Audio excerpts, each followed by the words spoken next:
We're going to go ahead and call this meeting to order. Are you all right?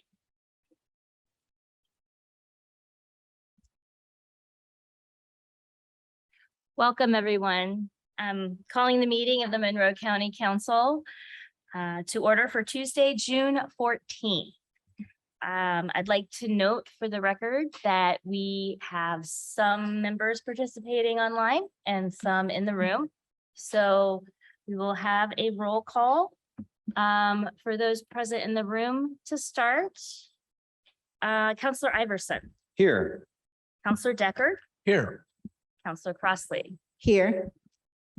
Councilor Munson is not here. And Councilor McKim is not here.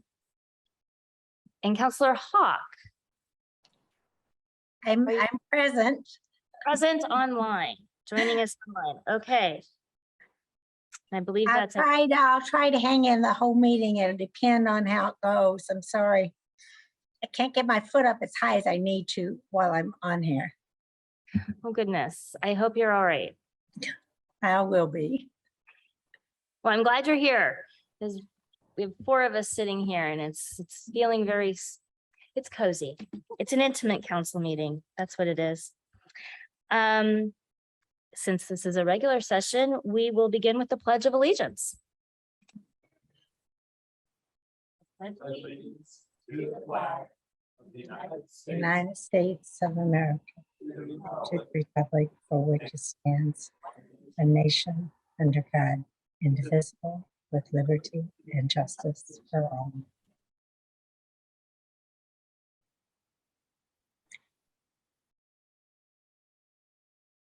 Okay, next on the agenda is public comment for items not on the agenda. And we do have a time limit of 3 minutes per speaker. Is there any member of the public in the room who would like to speak? Seeing none, is there anyone online?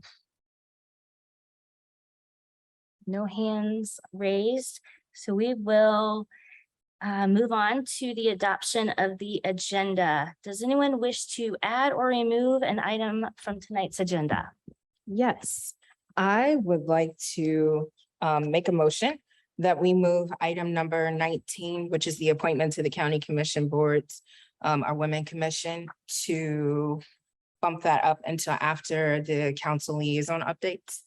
Second. Okay, so any discussion? Sounds like perfectly reasonable request. I believe we need to have all votes this evening be roll call votes since we have online attendees. So if we could have a roll call vote on the amendment. Councilor Deckard, Yes. Councilor Iverson, Yes. Councilor Crossley, Yes. Councilor Hawk, Yes, Councilor Wiltz. Yes, Motion passed unanimous. thank you. And now we have number 5, department updates. Do we have any departments that would like to have to make an update at this time? It looks like the health department. Welcome. Good evening. I almost said good morning. That's a problem, right? So I wanted to, oh, hang on. Hold on.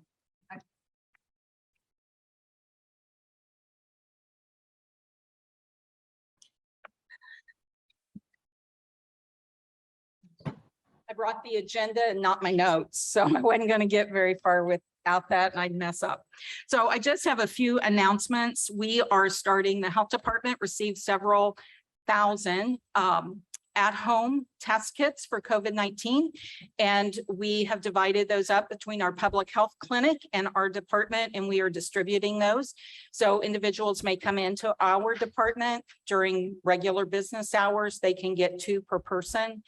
And they can also get 2 per person at the public health clinic if that's closer and more convenient for them. And we're welcome. for people to come in and pick those up. We are also distributing those to agencies and taking them on outreach events and those kinds of things so that we can make them accessible to everybody. So the public health clinic is open Monday through Thursday, 8 to 4:30, and beginning July, they will also be open at 6 until 6 p.m. on Mondays and the second Saturday of the month from 8 to 11.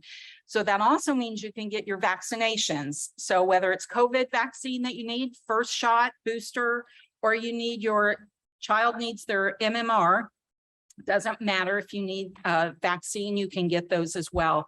So we still are doing COVID vaccines. We have all vaccines available. So whatever your need, we have a vaccine. If you are eligible, we have a vaccine for you. So want people to know that. Do you need to make an appointment? Yes, please. If you are there, for instance, to pick up a test and you happen to ask and they can get you in, they will certainly do that. But an appointment will make things run much smoother. So if you can make an appointment, please do. Fantastic. But if you are there and you need you're there to pick up a test, for example, and you want a vaccine, ask, because they will certainly do their best to get you in. And then the last thing that I want to share with you today is I want to introduce someone to you. So I have with me tonight, Lori Kelly. She will be taking over as the administrator in July. She started yesterday, so we are knee deep in county processes, and she is here tonight to kind of learn and figure out how things work with county council. We've been, Councilman Iverson met with us earlier today too, so he was able to give her some insight as well. Lori comes with a master's degree in health administration and in philanthropy. She has grant proposal and management certificate and is assisted with HRSA grant proposals for IU School of Dentistry. Her healthcare experience, which is extensive, has given her experience in accreditation, which you all know that's something that we're seeking is accreditation. So she was responsible for the MRI department. She developed policies, procedures, and ensured that they met accreditation standards and measures. She has experience in training and developing new staff and students. So we are very excited for her to be joining us and the department and feel like she is a great fit and will lead the department in a great direction. Fantastic. Welcome. Thank you. Do you have any questions for us? I don't think that I do at this moment, but I'm sure You- plenty will come. Sorry, you need to use your mic so we can pick you up on the. Not at this time. Okay. Do any council members have questions or comments? Welcome. Thank you. Welcome. All right. Thanks so much for being here. Are there any other departments who have updates at this time? Hello, Ms. Gregory. Hi, council. Is it working? There we go. Yeah. Okay, I just wanted to let you know that we received the second half of the ARPA funds. So, second and final part, it was received 6/13 and it's in the amount of $14,415,491. So that's exciting. That is exciting. Thank you. Yes. And then Kathy's also online and would also like to speak. Hi, can you guys hear me? Yes. Awesome. Okay, couple things. She gave you the good news about ARPA. That's quite a significant amount of money. So as interest rates start going up, that really helps us to have some money to gain interest on. This is one thing. The second thing is the lawsuit for annexation. You probably have already heard, but Todd Rokita, the Attorney General of Indiana, has joined in the lawsuit, and Jeff is there if you have any questions. I'm not sure if you have any questions at this time. It's going to be ongoing. It was a significant amount of work, and as you can see, all these new gray hairs I have. I thought I was going to get to 60 without gray hairs, but no, I'm wrong because they're coming in like crazy. So these are annexation and GASB and the extreme audit that we had gray hairs. I'm blaming all those projects. And so that brings us to the other thing that I want to speak about is that I am going to request that Bree Gregory get an assistant. I know there's nobody really wants to have new people come on board and create new positions. But the positions that we had lost in the finance department had never got added back. And so I'm going to be requesting that we get an assistant for Bree, and she can tell you more about it. But basically, it would use her job description, and it would be just assist. She would do the things that Bree could offload on onto her that don't take the higher order thinking and the expertise that comes with institutional knowledge, especially in such a huge role. We're looking at a 35-hour a week position that would be the lowest level in the finance department. Right now, the finance department consists of Bree that leads it, a accounts payable person, a general ledger person, and that's pretty much the whole department. We do have an internal auditor, but that is a compliance officer that she's going to speak about here in a second. So this would be a new 35-hour week position, and this position would be mainly all in office work to offload Bree so that she can do the higher order tasks. So Bree, do you want to take over? Sure. Thank you, Kathy. Yes, Kathy described this really well, but what we're hoping to do is just have another person in office every day to assist with our daily tasks. And, this is best done not by a part-time person, but somebody that can be in the office every day and actually learn our processes and procedures and be a real part of our team. So yeah, we're hoping, just to somebody to assist with reporting requirements, pulling reports, pulling that information, some reconciliations, scanning and filing, of course, audit and gap report assistance. That's huge. That's taken up like a huge amount of our time, and so on and so forth. As Kathy said, basically just assisting with all of the duties over on our side as needed. So it would be a huge help to our team and really help with our division of duties and internal controls. So, thank you. Okay, thank you. Are there any questions from Counselor? And for the record, Counselor McKim has joined us. Welcome. Thank you. Any questions from council? Yes. Ms. Gregory, you mentioned that second installment of ARPA funds have been received. Could you inform us of the total that's been received by Monroe County at this point? Absolutely. Let me grab my notes. Okay, so the grand total received $28,830,982. So the current cash balance is actually $27,630,982.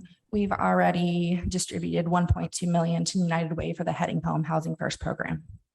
Excellent. Thank you so much. You're welcome. And I have one more thing, Bree, if you're finished talking about the position. I have spoken with Kim in regards to getting the position to pack so we can route it up to the contract organization that helps us with HR work. So we don't really want to create a brand new job description. We just want to basically take Bree's position and just make it a bunch of assist. And as Bree moves along, once a new person comes in, then she can see what can legitimately be offloaded and what has to have the institutional knowledge to actually solve the issues. So we don't really want to start from scratch and do a bunch of investigation, because this position would be basically to allow Bree to do the redevelopment commission stuff, to do all the bonds, all the highest order things. There's so many new things that we have to do that's come from the state it's just very overwhelming. It's very taxing and overwhelming. The other thing I want to speak to you guys about, because it's drawn some concern, is of course we lost our property director, Bree's equivalent to property, and she passed recently. She was a long-term employee of the county. We just loved her to pieces. So Stephanie Carter has assumed her role, and the assistant role, which Stephanie was in, because she was trained to, basically sort of the same thing that we're looking for Bree, is how do you really capture all this institutional knowledge, and a second person needs to know it so that we don't crash and burn if something terrible happens. And so that assistant was Stephanie's role, and she has been promoted into the property director role. And the economic development person is going to take the assistant director's job, which is in the department. And so anyway, what I wanted to tell you was that leaves an opening in our department, a complete opening in our department. And we have made an offer to an internal candidate from the Justice Department. Many of you guys know him, Rex Vint. He's a 25-year employee of the county. We're very excited to have him. He's coming to us from the Public Defender's Department, and he came there by way of the Sheriff's Department. So a very long-term individual. There is a difference in salary rate because he is a longer-term individual, so he's higher on the chart. But the way the pay is structured and the salary ordinance is structured, as long as we pay according to that grid, we are fine. So we are going to take the differential in monies from the other two ladies who do not have the length of service as the first property director, move everything around, and hopefully it will almost completely pay for itself. And we can maybe glean a tiny bit out of part-time to cover the difference. So we will not have to ask you for any more money for that position. So I did want to tell you that. I don't know how many of you might know Mr. Vint, Rex Vint. He is an amazing person. I've known him for many years, and I honestly can't believe he wants to come work for us, and we're all extremely excited to have him. And that's all I have, Bree, unless you have something else. Any questions from council? No? It looks like Marty has something she wants to say. Yes. I'm sorry, I missed what you said about the internal control because we know we have to replace that position. Yes, we did go through that job description to see if there was anything. There's so much compliance issues there that's non-accounting. We just have a tremendous amount of reporting now through Gateway that we have to do. That person is leaving on July 28th. That is scheduled. That is my birthday, and I'll be on my 40th anniversary trip during that time. So we've been looking ahead early to get a person. We have been interviewing, and we think we have found a person that is going to meet this criteria, and we want to get that person brought on board before the person leaves. The candidate that we feel is very strong in this field, if it pans out, we have to make the offer. Friday is the last day we would have to really maybe change our minds. But the person that we're leaning towards is a graduate student at IU. She's in a public policy master's degree. She'll be going to law school after this. Her mother is a county auditor, and she has been long understood the auditor's office and the role of internal controls. So she's a professional in the field. We haven't made an offer. That's who we're just leaning towards. I won't mention her name in case it doesn't pan out. Bree's worked very hard on this. And, I really wanted to be there tonight because generally, I'm the one that comes on the regular meeting nights, and Bree sort of has a lead on the nights that are work sessions. However, you can probably see I'm at the hospital. I am at Simon Cancer Center. My sister is getting her chemo. She won't be finished until probably around 8 o'clock. She's widower with no children. So I'm here for her ride home and to work with her, and then she'll wear it for 2 more days after this. But I tell you what, this place is amazing. And so its technology is also amazing because I can, before COVID, I wouldn't have been able to participate tonight. So I did want to throw TSD a thank you for having such amazing technology that I can still be here for these important topics and support Bree in the method that she needs to be supported, and support the county and the county commission or county council in the way they need to be supported, and still take care of family time as well. That's very, very important. So I did want to say thank you, TSD and Marty. You can get with Bree if you'd like and look at the resume.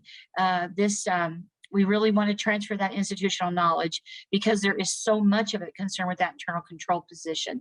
There's tons of different documents, and when you have 600 full-time employees and trying to do compliance for all of them for multiple things, it becomes a really a logistics nightmare. So I think that may be the question that you wanted answered. Right. And I also wanted to make sure that you had gone through all the steps that all the departments have to go through to say, this is what you want to do. And then council has so many days to say if anybody Yeah. has questions. Have you completed all of those steps? Yes. I want to and make Kim sure that could we tell you set a good exactly- example. Yeah, Kim could tell you exactly when that was done. I believe multiple weeks ago, like 3 weeks ago, it was before Kim's vacation. Kim, you want to weigh in on this? I'm looking it up right now. Just give me a moment.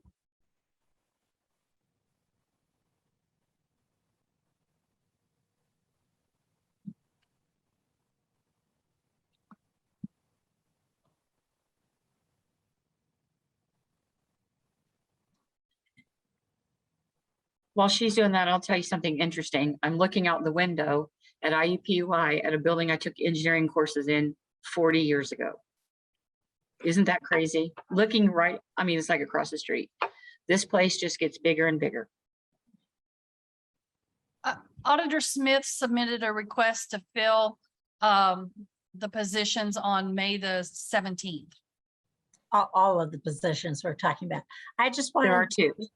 And I had spoke with Ms. Smith about all of this. I just wanted to make sure that all department heads are, understand how it works so that nobody feels like we're playing favorites. And I do understand that people wonder, well, how does work increase?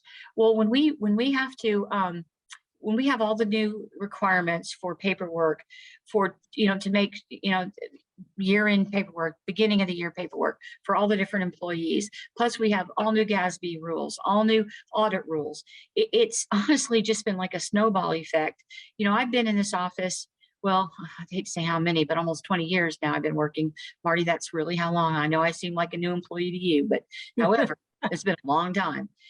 The stuff, and I amazed Bree again today, the stuff that we used to just do by hand, you are so locked into how it has to be done. We were balancing settlement and there was a couple little things and Bree's like, well, I'm not sure, I said, well, how about this? Because years ago, this always gave us trouble. Years ago, this always gave it. And she just shakes her head like, I cannot believe. And then, yes, that's what it is. If we hadn't done it by hand all those years ago, I wouldn't even know where to begin to look for some of this stuff. So we're trying to transfer this institutional knowledge. It's very, very important because balancing settlement is very, very important. And it wasn't too much money. One was a TIF and one was penalties on sewers liens that were corrections. So it's all this intricate stuff that used to, you could just actually add it up on a giant spreadsheet, big as a dining room table. But now it's in multiple different files across all kinds of venues and all kinds of different locations. And then you have to tie it all together and stick it in the state's website, which is Gateway, and it all has to be done by a certain date. Because when the units we're given money to, when they get audited, their records have to exactly match our records. And so it's, and now there's no fool in the State Board of Accounts now. Everything's automatic. They know what they're doing before they ever get out to your place to ever examine your records at all. It's all done electronically and it's quite intimidating. But I will say that Bree did an amazing job, an absolutely amazing job this year. And I do, I'm old, right? And haven't used computers for years.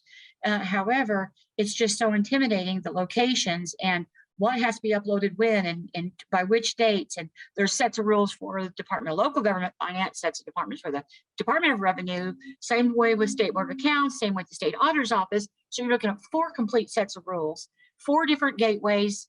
It just becomes overwhelming. And so I think that'll also may give you a hint on why Bree needs help, because it is very taxing. It takes a lot out of you.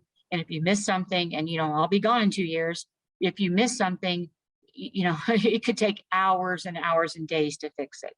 So Bree, I hope I haven't scared you any worse, sweetheart. I don't mean to do that. You do a fantastic job and we're very happy to have you. Sounds like you have a lot going on. Yeah. Thank you for the update. And If there are no more questions from council, are there any other departments who have updates? All right, thank you, Auditor Smith. And we will move to council liaison updates. Are there any counselors with, yes, go ahead. I do. I wanted to briefly talk about the fact that our temperatures are rising and we've got a couple departments that are really taking the initiative here and making sure that everyone is staying safe during this really record-breaking time. We are underneath a heat dome and it looks like temperatures are going to be high for the next 2 weeks. So the Monroe County Health Department is reminding folks to maximize time in air-conditioned spaces, drink more water, wear loose clothes, wear sunscreen and reapply regularly, take showers or baths that cool you down, and never leave kids or pets in cars. I will also mention that the Monroe County Fire Protection District, alongside the Bloomington Fire Stations, are offering cooling stations. As of right now, they're open for 2 days. It looks like, but they're going to keep on monitoring the situation and be open for more. Those are open from 11 to 7. You can stop by for a period to cool down. Just as a reminder, that if you have other essential needs, you should contact your township trustee to have those filled. So kudos to the Monroe County Health Department and the Monroe County Fire Protection District. Thank you. It's important. Any other council liaison updates? Okay. We are now moving to item 19 per the amended agenda, which is appointment to county council boards and commissions. Council, I move to approve the recommendation to appoint Maria Douglas to the Women's Commission, completing a term that expires on December 31st, 2023. Second. And our liaison to the Women's Commission is Councilor Crossley. Yes, so after months of trying to figure out how we can slowly get our vacancies filled, I met with Miss Maria Douglas, excuse me. And she is a phenomenal person and she is very much excited and she is here this evening. So I just wanted to see if she wanted to be able to come up and say just a couple of words. I know she has a prior engagement that she needs to get to, so just wanted to accommodate her. Sure. Good afternoon, good morning, whatever. But thank you so much for having me. I am very, very honored to serve this county. I came to school here in 1993. No one needs to do the math on that. So just put your, calculators away.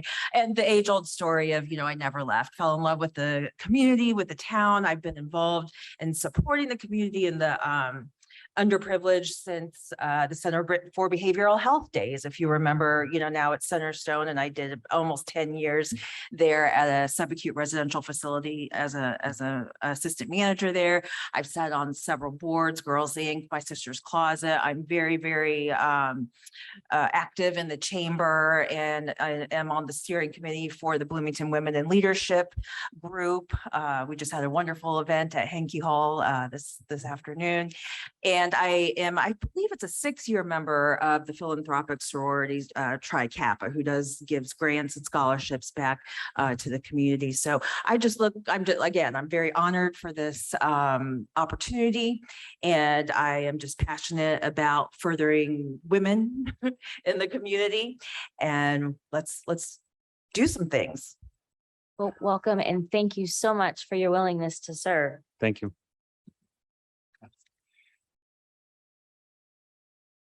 And we will now, actually, is there any other public comment on the appointment?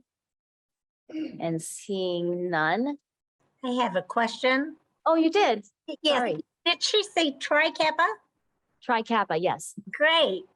I'm been long-term involved in Tri Kappa. So welcome to Tri Kappa sister.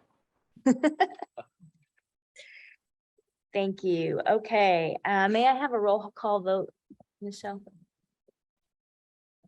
Counselor Deckard, Yes. Counselor McKim, Yes. Counselor Iverson. Yes. Counselor Crossley, Yes. Counselor Hawk, Yes. Counselor Wiltz. Yes. Motion passed unanimous. Thank you and welcome to Ms. Douglas. Item 19B is just vacancy reminders because we do still have vacancies on the Women's Commission. Are there other commissions that still have vacancies? I believe that's the only vacancies the council has. Okay, fantastic. Well, that is an improvement and hopefully we're working away at it. And if anyone is interested in serving the community on the Women's Commission or knows someone who might be a good candidate, please reach out to us on the council website. And now we will jump back to item 7 on our agenda, which is with the Board of Commissioners. Council, I'm combining ARPA additional appropriation requests items 7A and B into one motion. I move to approve the request for additional appropriations in Fund 89500000 American Rescue Plan Act, account line 36703 ARPA Pre-K Readiness Program in the amount of $43,000 and account line 36704 ARPA Sojourn House Renovation Project in the amount of $164,000 for a total of $207,000 in the services category. Second. And it looks like Ms. Purdy is here to tell us about this. Thank you. You're Welcome. welcome. Thank you. Now, my understanding is that Commissioner Githens had come at a prior meeting and talked about both of these particular projects. Mhm. And I also believe that these projects have been referenced before within county government as projects that you all feel are important and need to be supported. So just to give a little bit of background on the pre-kindergarten readiness program, my understanding is that it is a limited program, but the studies have indicated that children who practice or participate in pre-K programming do much better in school. So it's important that we get our kids on the right track. And that's one. And then the other one is the Sojourn House. And what I had noted from their website is that upon opening, their residential 24-month program will allow time for each woman to find healing, freedom, a solid support system, and a path to the future she finally gets to pursue uninhibited. I think it's important to know that this particular project is to provide support and case management for women who have been exploited or trafficked. Sorry to say that we actually need this. Thank you. Are there any questions from council? Yes, Councilor Iverson. Just thank you for bringing this forward. Again, I want to talk a little bit about that Smart Start to Kindergarten Readiness Program. I think Counselor Munson would have talked a lot about this, but unfortunately she's not well tonight. But there are 20 families that are going to be taking part in this. And this is a really collaborative effort, and we're really happy that you brought this forward. I wanted to thank Jennifer Myers, the Community Foundation, Brenda Whitaker at Edgewood Primary School, and Matt Wooden at Edgewood Early Childhood Center, because they're really doing the nuts and bolts here along with the Boys and Girls Club. So this is a great program, and it's really going to do a lot of good for these 20 families. That's wonderful. I realize that the people who know the answer to my question might not be in the room, but I'm just curious how the 20 families were recruited, or do you know how this was marketed or any of that kind of stuff? I do have an answer for that. Brenda Whitaker is the principal at Edgewood Primary School, and her team identified families that they thought would be eligible for this program and would get maximum benefit from a program like this. So they were recommended from that team. Okay. I look forward to hearing some updates once it gets going. Are there any other questions, comments from council? All right, then is there any public comment? Seeing none, could we have a roll call vote, please? Counselor Hawk, Yes. Counselor Deckard, Yes. Counselor Iverson, Yes. Counselor Wiltz, Yes. Counselor McKim, Yes. Counselor Crossley. Yes. Motion passed unanimous. Thank you. Thank you. And now we move to item 8 on our agenda. It's a reminder to council and to the public, this is the second reading and vote of ordinance 2216. Council, I move to approve ordinance 2022-16, an ordinance to approve and fix terms and conditions for the purchase of land. Second. Welcome, Mr. Cockrell. Thank you. Sign in real fast. Cool. We came to the work session, I believe, and discussed the first reading of this ordinance. This ordinance is for the purchase of property, and the property we're speaking of purchasing, there's a map in the packet, but it's essentially the part of the property that's northwest of the I-69 State Road 46 interchange. This was a former quarry site where, and again, in the packet, there's some pictures of some of the quarry holes and things like that. And I think the long-term goal for this is to see it as some kind of event tourism center, park styled item. So this is just kind of purchasing this property. I think we've talked about this for about 3 or 4 years now. So if you have any questions, I'm more than happy to answer them, but I don't want to take up all your time. Are there any questions or comments from council to my left? Yes. Thank you. Probably doesn't come as any surprise that I support this purchase. I've been pretty excited about it for a long time, but I will say that I think this is just kind of the first important step in the whole project is just to get the land under our control. I anticipate this to be a very long process. So I don't anticipate any development anytime soon. I think there's going to need to be pretty extensive public outreach and participation process to kind of come up with a community vision and master plan for it. I know that it's been mentioned that some food and beverage tax money has been allocated. I don't think we actually did the appropriation, did we? It was just allocated, approved by FabTac as being eligible for that.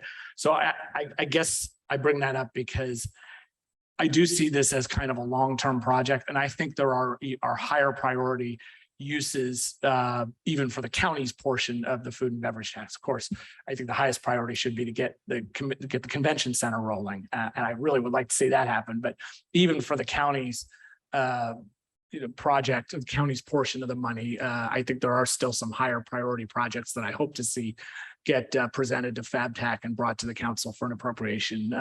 One of which would be upgrades to the soccer fields at or some component of upgrade to the soccer complex at Cars Farm Park. But just kind of wanted to make it clear that I don't necessarily support immediately spending money to develop this. I think this is going to be a fairly lengthy public discussion process first. And could you remind us the source of funding for this purchase is not FabTac? It is not. I believe it was 2019. This was a project included in that year's general obligation bond. So with this purchase price, I think there is still some funding left that would have been allocated to that would then have to be allocated to other projects that were within that bond list. Great, thank you. Are there any other comments or questions from council? One. Councilor Hawk. Yes, could you, Mr. Cockrell, could you remind us what the original, when we first started discussing this, what the original price was to be? When we first started discussing it, the asking price, I want to say, was $900,000. Our first offer was about just under $810,000, and this is for $640,000. So would you say that the difference between what we had originally discussed and people were ready to move on that 900,000 and the 640,000 is because we did do some additional investigation? Roughly 107,000 difference. I beg your pardon?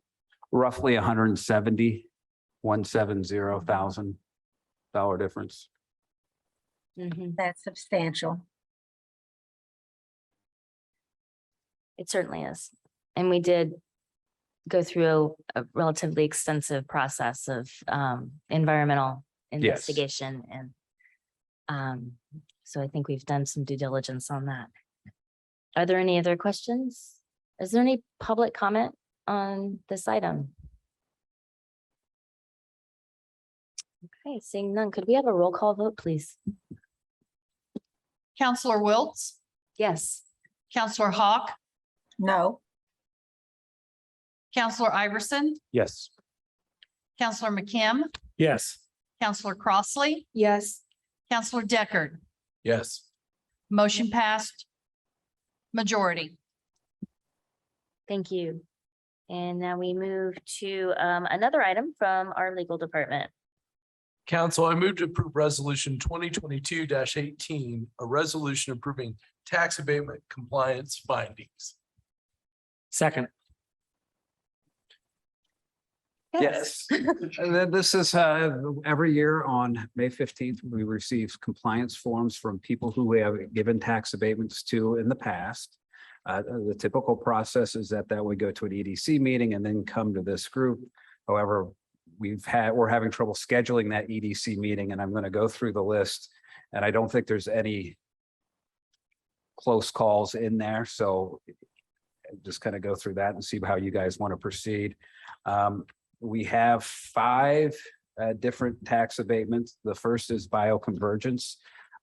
While they are under their stated goals in the original statement of benefits, we've talked about this extensively. They're also under the quite considerably under the investment, and that was because at the time they were going to do that investment, a local competitor had decided to go into that line of work, and they decided instead of trying to compete with another local entity, they just wouldn't do that project. So their investment amounts and job amounts are lower because of that. And again, I think was first explained probably about 8 years ago, and the council has always accepted that as a proper justification. Ecologic LLC has a real property abatement, and they've exceeded both the job totals and total wages that they had put on their statement of benefits. Pravelli LLC, we approved that in 2020. They had an estimated completion of that project date at 2023. As they made the presentation to both the EDC and the council, they indicated at the end of 2021 that they would have 40 new employees. At this point, they're only at 35 new employees. But I think that is, and again, the standard is it in substantial compliance? And if it's not, is that due to factors beyond the control of the company? I think if we look at the current job market, I think that a 5 differential is probably within that substantial compliance range. GLC, that is the Ernest Health Building. They had a real property benefit or a real property abatement. And again, their total jobs and wages are in excess of their statement of benefit numbers. And finally, we have Phoenix Closures as a personal property. They also were granted a real property abatement. However, when these were filed, that real property abatement was not ready yet, and that they hadn't finished the building in time to make the tax rolls for next year. So even despite that, they are above the number of jobs and considerably above the wages that they had put on their statement of benefits. I'm presuming that they finished the building in the last couple months and then have the equipment there. So those are the 5 abatements, and I would turn over to you guys to see if you have any questions. Okay, thank you. Are there questions to my left? Yes. So just to clarify, the recommendation is for substantial compliance for bioconvergence and Pravelli, and everybody else actual compliance? I think that yes, I think that's what factually would be correct. Let me pull by. Okay. I mean, I know we've gone over the bioconvergence system ad nauseum.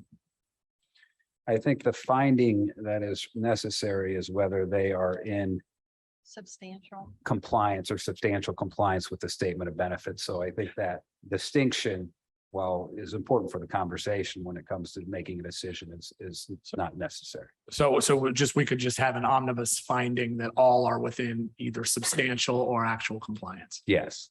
Okay, thank you.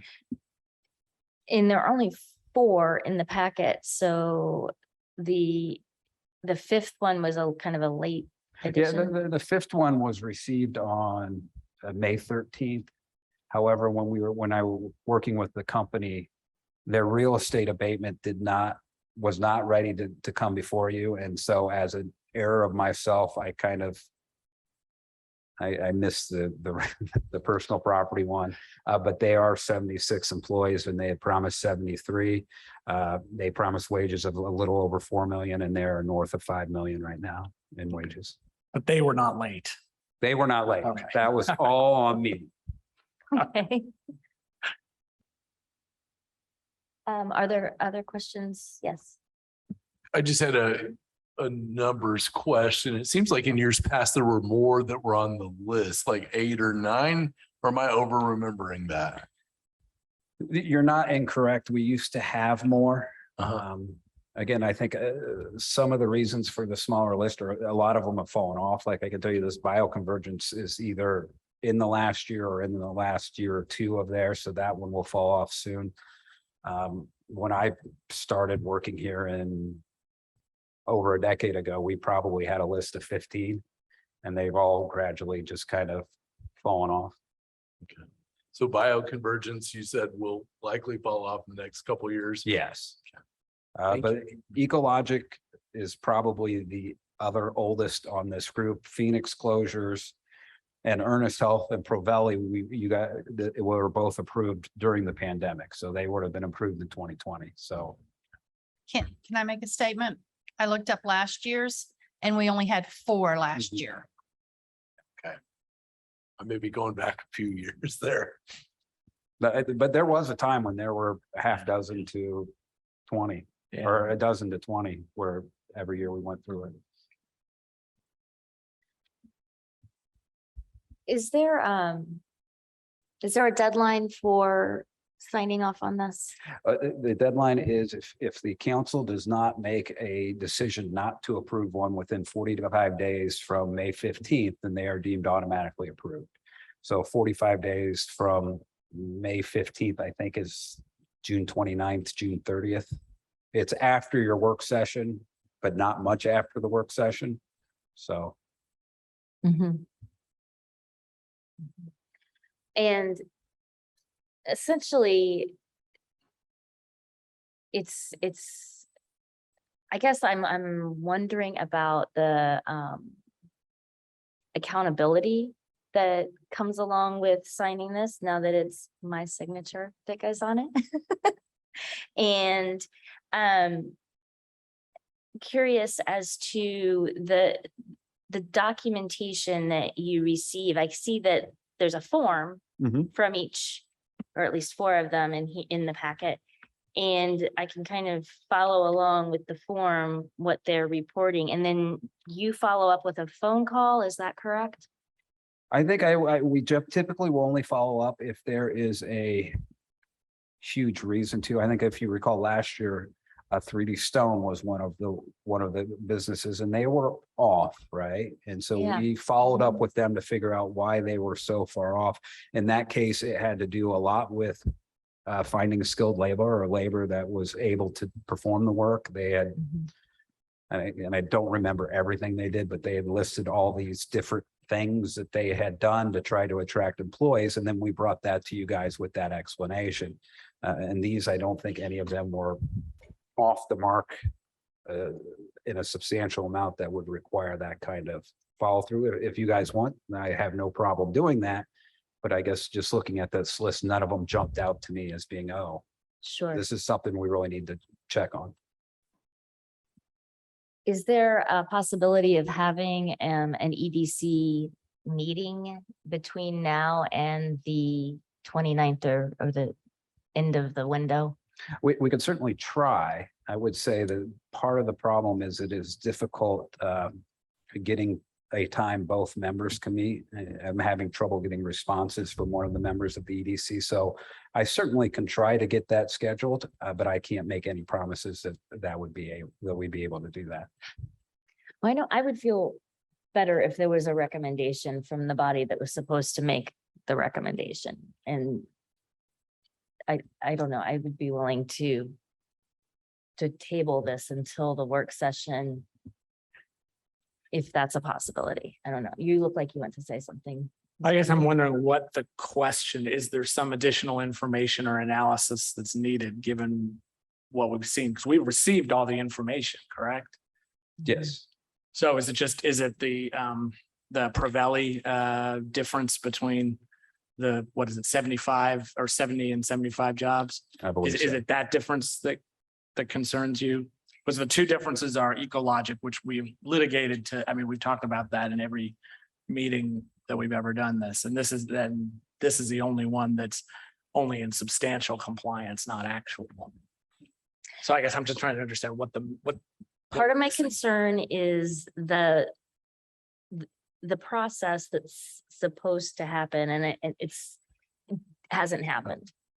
Because there's a body that's supposed to recommend and they haven't been able to meet. I'd like to give them the opportunity to meet if that doesn't gum up the works or cause another problem. Because I would feel more confident with that check mark, so to speak. And the other thing is just, and I take your word on a lot of things, and I just didn't see the most recent form that didn't make it into the packet. I'm not questioning its validity. I just haven't seen it. So it would give that a chance to be included. Those are my thoughts. okay. I mean, it did come in an email today. Okay, so I haven't looked at every email that I'm came this I'm sorry, I afternoon. don't. It's true. It's fine. Are there any other counselors who have comment or concern or wish to table it or not? Yes. I mean, ultimately, I would love to see the regular process where the Economic Development Commission took a look at this and reported.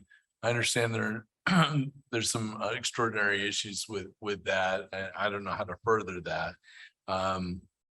I think that this, we're talking about taxpayers' money. This is a process by which we're just going by these forms. I'd love to know the philosophy that the commission looks at it. What do they think about it? What is looked at that other than, why don't we just get these forms and off we go? So I kind of share that sentiment. I don't know what our timing is like. It sounds like, if I understood it right, if we do nothing, nobody does anything, they just continue on. Is that correct? If you do nothing, these abatements are approved, essentially, right? So inaction approved. I'm not recommending inaction, right? And I guess if you guys think the EDC meeting on these is important, then by all means, I will do the best and everything I can to get that meeting occurred before the work session, because that would be the deadline. I guess in my mind, that is perfectly fine and acceptable. Then let's just do it and not talk about it. Council, I move we postpone this item to the work session on 28th. June 28th at 5:30 p.m. Second. Okay, thank you. Thank you. I appreciate it. And thank you for reaching back out. Thank you. Yeah, is there discussion on the motion? No. Okay, so we need a roll call vote on that motion to table. On the motion to table, Counselor Hawk, Yes. Counselor Wiltz, Yes. Counselor Deckard, Yes. Counselor Crossley, Yes. Counselor McKim, Yes. Counselor Iverson. Yes. Motion passed unanimous.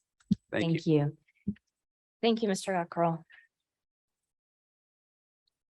Now we will move to item 10 on our agenda with the assessor's office. Council, I move to approve the assessor's request to create a new account line 16800 transitional temporary training position in Fund 11310000 sales disclosure. Second. Good evening, Councilman. Judy Sharp, County Assessor. I'm here to request something I've never done.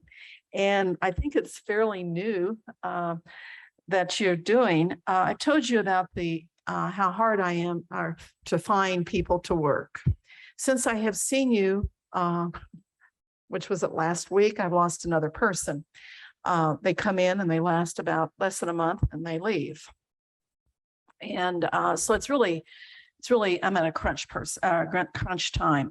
So what I'm asking for, and you got this in your packet, I was asking for a new line to do a transitional pay training type thing to bring a person in full time for the next month before I lose my supervisor over sales disclosures. Well, since I wrote this, there's a correction. I did offer this position to a county employee that I thought would be awesome to come in. They've turned me down.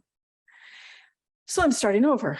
I don't think I'm going to have anyone in this position, I hope before Michelle leaves, but at this point, I don't think it looks good. I've only had one person apply, met with him today, not sure about it. But so can we just go ahead and pass this in case I do get a person in to train them before Michelle leaves? She's leaving the 31st of July. So we're already down by the time you get somebody in here, because I wouldn't want anyone to leave the job they're in without a 2 weeks notice. To me, that's a red flag. If they would do it to someone else, they would do it to me. So anyway, it looks like right now, if I'm lucky, it'll only be maybe two pay schedules. I'm not even counting on that. I'm going to be lucky to have somebody in that office when Michelle walks out. So that's all I'm asking. We put down, we figured out, and I do have the funds, it's in sales disclosures, $3,406.80. I don't think we'll spend anything like that, even if I'd have somebody tomorrow, because that's not going to happen. So anyway, that's all I'm asking, is to create a new line. Talk to Kim, who's awesome right now to help us through all of this new stuff. Also talk to Marty quite a bit to find out how we could maneuver something. I guess I'm kind of desperate. And since I'm on TV, would somebody like a really good job in my office? There's no stress in that office whatsoever. And I expect people to stay at least 20 years. But anyway, with that being said, why they have to leave, I don't know. I mean, you guys really did us well last year with the salaries. I don't know why anybody wouldn't want to work here at this point when you see what's happening all over the nation and here in Monroe County. So that's all I'm asking. If you have any questions, be more than happy to answer them. Are there any questions from council? Only, I mean, of course, I support this. It seems like this is a practice that we're starting to use more and more. We might want to just consider at some point creating those, a line like that as a standard practice, because I think it definitely makes sense having a little bit of overlap. Your concern about not being able to hire somebody, though, is one that I'm starting to hear more and more from county departments as well. So that's it's something happening to all of us. It's, if it's happening to the county and to the city and to the state, I can't even imagine what's happening out in the private sector, because I know they're no different. It's scary. We're hearing it in a few, public safety related areas as well, which of course is very concerning, but other departments. So yeah, definitely something we're going to need to deal with sooner rather than later. Any other questions or comments? Any public comment on this issue? Could we have a roll call vote, please?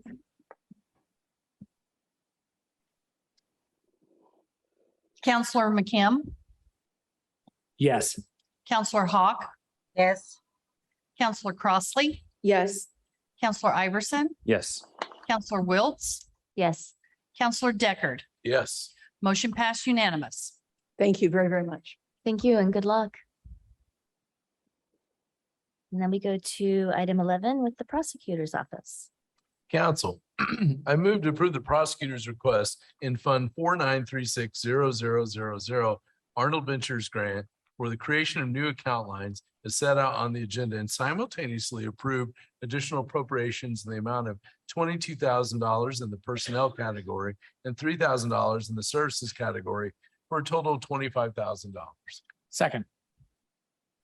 And it looks like Ms. Hamlin is here from the prosecutor's office. I sure am. Can you hear me okay? Very Welcome. good. Yes, we can I'm hear you. here. Oh, great, thanks. I just I can't- think you're aware. Oh, sorry. You're good. You're good. Okay. I think you're aware that we have been working with Dr. Eric Grauman at Indiana University on a racial disparities study within our office. I think you're also aware that Dr. Grauman secured a grant through Arnold Ventures to broaden and deepen our study. And this $25,000 is incorporated within that grant. The grant itself is a contract with Indiana University and Arnold Ventures.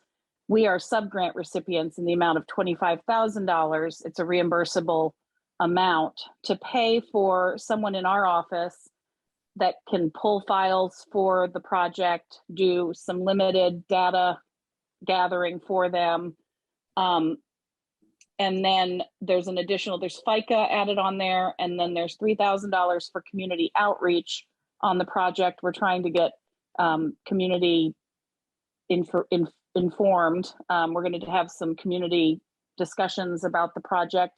We're also going to do some collaborative interviews. Not us, the researchers are. So there's $3,000 that's going to go toward that community outreach piece. Great. Are there any questions or comments from council? Yes, Councilor Iverson. Congratulations. This is exciting. This is a great program. It's nice to see that it's expanding even further. Yeah, I think you're aware we are secured on your work session agenda for a report out on what we're calling the pilot. It wasn't meant to be a pilot, but it turned into a pilot project. Dr. Grauman will be at your work session on the 23rd of August, I think, to report on our initial smaller study. So that'll be very exciting. It is very exciting. Great. Thank you. Councilor Hawk? Yes, I was trying to follow along with the movement of the dollars and so forth. And the reimbursement portion, is any of that going to staff members? And is it just going to be to help support, or is this going to mean any of the staff members will receive additional money? No, this is specifically for a part-time person, not full-time, to be paid to pull files specifically for this project. We just don't have the capacity within our current staffing to dedicate someone 10 to 15 hours a week to pull files so that when the data researchers come, they've got the files right there to look at. Right. So And I that's what asked this that is for. question, right, the reason I asked that question, it seems later in the agenda, there's something similar as far as receiving grant dollars to do something, and rather than using that in one form or the other, they're going to have someone work more hours and pay them more money, only do it in the form of a contract, so they're not having to do overtime. And I'm thinking that could be that I've never heard of anything quite that similar, and I wanted to make sure that we're not establishing some kind of precedent like that. Because have you ever done anything like that, Beth, that I'm aware of? No, other than Little 500. I mean, we used to work Little 500, but we've never, since I've been here, done anything like that. Right. And that's not what this is. This is specifically to hire a part-time person to do these tasks for the project. So it's not a member of your staff, but you're going to pay additional to do this. Now, full disclosure, we have a part-time person that assisted the data researchers that we are likely going to assign these tasks for and move his pay out of county general member. But since he's already familiar with the project and what they're looking for, we thought it made sense. He does mostly case closeouts now, so it's easier to train somebody to do that than it is somebody to be involved with this study. So, I think we are going to move a current part-time person over into this, but it's not to increase his hours or the salary of any full-time person, no. I thank you. Thank you. Are there other comments or questions? Oh, okay. Just as a comment, just to make sure that I am on the record for this, I know my husband has been working a little bit with Miss Hamlin. So tonight, in terms of this vote, I will abstain. Okay. Just wanted to go on record. Thank you. Is there any public comment on this topic? And seeing none, I think we're ready for a roll call vote.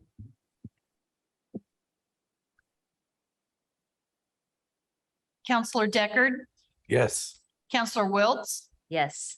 Counselor McKim, Yes. Counselor Hawk, Yes. Counselor Crossley, Abstain. Counselor Iverson. Yes. Motion passed 5-0, 1 abstain. Thank you. Thank you. Is that it? Do I need to go on to the salary ordinance or anything? Did we do, I think we did. I did. Was it all simultaneous? No, we did the salary. Do we need to do a salary ordinance? It should have, Oh, it's within the fund creation and line creation. did I? That's not in my package. I don't think it was there. I missed that. So yes, we need to have a salary ordinance amendment for the part-time hourly line. So amends the 2022 salary ordinance to reflect the new position as outlined. Council, I move to amend the 2022 salary ordinance to reflect the position as outlined in the amount of $25,000. Does that work? Well, usually for part-time positions, don't we have an hourly rate? Yes, I need to. I've got it here if that's helpful. It's account number 17801, position title part-time hourly, requested salary range $14 to $21.32 an hour. Let me try this again. Council, I'd like to amend my previous motion to amend the 2022 salary ordinance in line 17801 part-time hourly from $14 to $21.32 in the amount of 25,000. Am I saying that right? No, sorry. No, still not doing it. I was so hopeful. Okay, we need a motion to state that we want to add account line 17801 to fund 4936-0000 with a range rate of $14 to $21.32. And can you say the add 17801? To fund. To fund. What was the fund? 4936. It's on there. Yes, 4936. it's that grant. 4936-0000. Line 17801, range $14 to $21.32. That one. Let me try it again. Have it. Third, fourth time charm. Okay, council, I move to amend my previous motion to amend the 2022 salary ordinance in line 17801 part-time hourly to fund 4936-000 from $14 an hour to $21.32. No. It's a range. It's a It's a range of Oh. that you're approving someone. There we go again. Does anyone else want to try to take a stab at this? I'm happy to make a stab at it. if you want. Counselor McKim, I would love it. Council, I move we amend the 2022 salary ordinance to add a line 17801 part-time to fund 4936-0000 with the range of $14 to $21.32 an hour. Second. That work? Was that right? That is correct. Thank you. Is there any Sweating council? so much right now. for his work. Is there any council comment or questions on this motion? Public comment? Could I have a roll call vote, please? Counselor Wiltz, Yes. Counselor McKim, Yes. Counselor Deckard, Yes. Counselor Hawk, Yes. Counselor Iverson, Yes. Counselor Crossley. Abstain. Thank you. Motion passed 5-0 to 1 abstain. Thank you. Now I think we're done. Usually bundle those two things together. We do, and I apologize. I totally missed the This salary. is why ordinance Trent and I parts. have a script written for us. Thank you for your patience. Absolutely. I look forward to reporting in on August 23rd at your work session. Yeah, that'll be great. Thank you. 28. Now we will go to item 12 with the health department. Let me read the following. Council, I move to approve the health department's request for an additional appropriation in Fund 1159-0000 Health Fund in the amount of $700,000 in the services category. Second. Wonderful. Yay. Good, well done. So we have had some discussions about these funds that with COVID-19 and the vaccine clinics. You probably have heard us talk about Zotec, which was the scheduling system for COVID-19. And we kind of had a love-hate relationship with it, to be quite honest, but I'm loving it tonight because part of using that system meant that they billed the insurance. You can charge insurance at administration fee for the vaccine. So the vaccine is free to everybody. Nobody should ever get charged for it, but your healthcare provider could charge the administration fee. And so this was done on our behalf. And we have been spending months trying to get our money. We've signed 3 different contracts. It's been very confusing, but we finally have seen the money. So we're very, very thrilled. So far, we have gotten a check for $514,343 and one for $168,536.46. That may be all we get. But I have asked for an appropriation here of 700,000. When this came in, I wasn't sure how much we were getting. I knew that we had a ballpark, so we might happen to get a little more money. So I would like to keep that appropriation amount. Right now, we're just under 683,000 that we've received. Now, those funds, as you know, Indiana University stepped up and opened Assembly Hall as a public site. So we will be sending the majority of the funds that they came through that clinic back to them to offset some of the costs they had.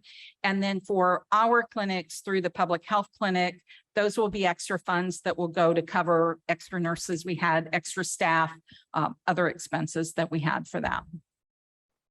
Great. Yeah. Congratulations on getting that done. Yeah. It was nice to finally see the money come through. Yeah. Are there any questions or comments from council? Yes, Councilor Iverson. Do you have a percentage or a dollar amount that you think might be coming back to your department from these funds? We kept a 20% of Okay. what was come. Yeah, Okay. and so we can take, and we do that with, we have VaxCare that we use for our normal public health clinic for vaccinations that do vaccine billing. And that kind of comes through us as well. So we do an 80-20 split. And they now have picked up Medicaid billing. So we're excited that that's going to mean more funding that way as well. So we just use that. And then we can look at that 20%. If we feel like we need to disperse it further there, we can. One of the things that we are talking about, and you all might like this because we may not be coming back to you to ask money to fund this because we might be able to use these funds. You know, we want to apply for accreditation in a couple of years, and that takes money. We have a little bit in our budget for kind of cost associated with that, but not the actual hitting the button and applying and paying those fees. So we could use some of these. It wouldn't take all of them for that. I will tell you, some health departments are using these funds to kind of supplement, kind of give staff who've worked the clinics extra funds, kind of a bonus. There are a variety of things, but we want to look first at what we need. Do we need it in the vaccine area? Are there other things that we can do with it? Great. How much does accreditation cost? They just changed the fees. You would ask me that and I wouldn't have looked, but it's at least 25,000 that's kind of upfront, and that covers it's a 5-year process. They've changed it over time. So it's kind of based on the size of your county, is what those fees are as well. So 25 to 30,000. And then after that 5 years, you do it again. and It's another 25, 30,000. And that's the application and the processing. So we have a health assessment to do, a strategic plan to do. We have all those other things to do that cost money to some extent. Wow. Okay. And that's pretty much what we cover with what's in our budget right now. Right. Good to know. Other questions or comments? Okay. In that case, is there a public comment? And seeing none, may I have a roll call vote, please? Counselor Wiltz, Yes. Counselor Deckard, Yes. Counselor Iverson, Yes. Counselor Hawk, Yes. Counselor Crossley, Yes. Counselor McKim. Yes. Motion passed unanimous. And now to item B. Council, I move to approve the Health Department's request for an additional appropriation in Fund 81839623 Lost to Care in the amount of $17,925 in the services category. Second. Tell Very us good. about that. So this is really a renewal grant that we receive as part of our disease intervention program or STD program. And this is specifically geared toward, for instance, people who have HIV, who have maybe started into care at some point, and now for some reason they're not receiving care, or maybe they've gotten another STD and we're trying to follow up with them and get them back into care. So we use these funds. We work very closely with Positive Link, and they have case management as well that's trying to work with some of the same individuals. So rather than us take money and us having dedicated staff who are trying to contact somebody and care coordination, trying to contact somebody, we are partnering with Positive Link to really use these funds and use their case coordinator to kind of do that so that we're more efficient and we don't have people trying to kind of do double duty, if you will. So it's great, partnership. We use one of their staff members we actually pay for their hours to do the work instead of hiring somebody else. Great. Sounds great. Thank you. Are there any council questions? Yes. Do you know off the top of your head how many individuals that Positive Link estimates are lost to care? I do not know that. I can ask, and that's kind of a difficult thing because when you are lost to care, you don't always know. Yeah. So it's kind of what happens when they come back through the system somehow. But we can certainly get a report on how many individuals we dealt with last year, for example. These collaborative programs are just so fantastic. And I love these grant dollars that help us collaborate with other partners. This is wonderful. Thank you. Thanks. Any other questions, comments? Any public comment? And may I have a roll call vote, please?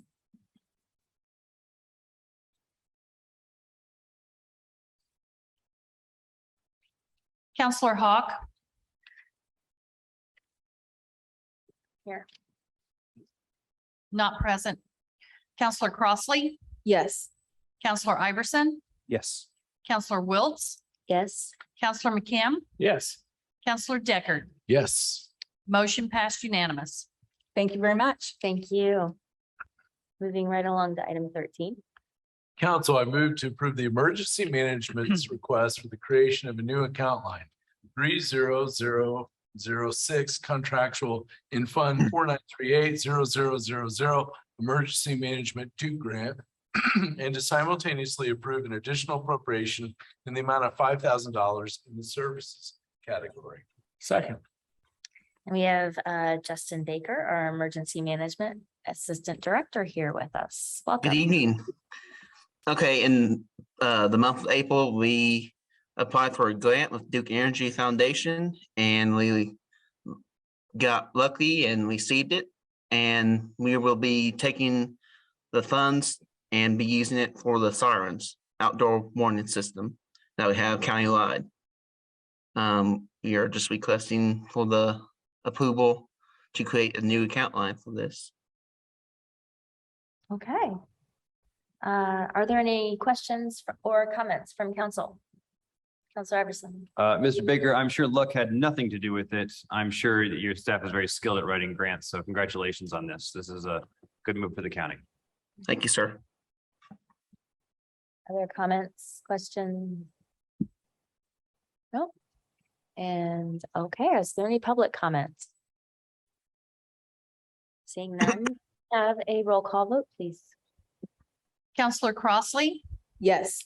Counselor Iverson, Yes. Counselor Wiltz, Yes. Counselor Hawk, not present. Counselor McKim, Yes. Counselor Deckard, Yes. motion passed unanimous. Thank Thank you. you. And now we are at item 14 with our Highway Department. Council, I move to approve the highways request for a category transfer in Fund 11690000, local road and street of $357,000, 600, pardon me, restate that, $357,612.85 from the services category to the supplies category. Second. Welcome, Ms. Ridge. Good evening.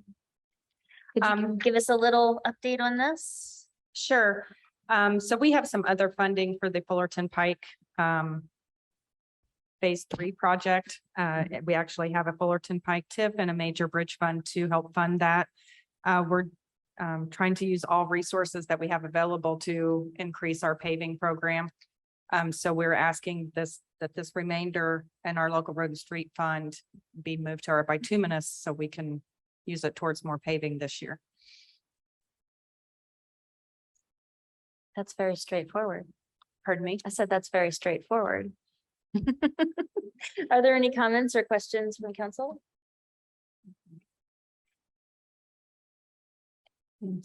Seeing none.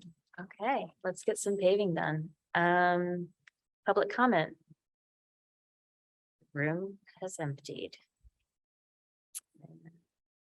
Okay, I guess we'll have a roll call vote then.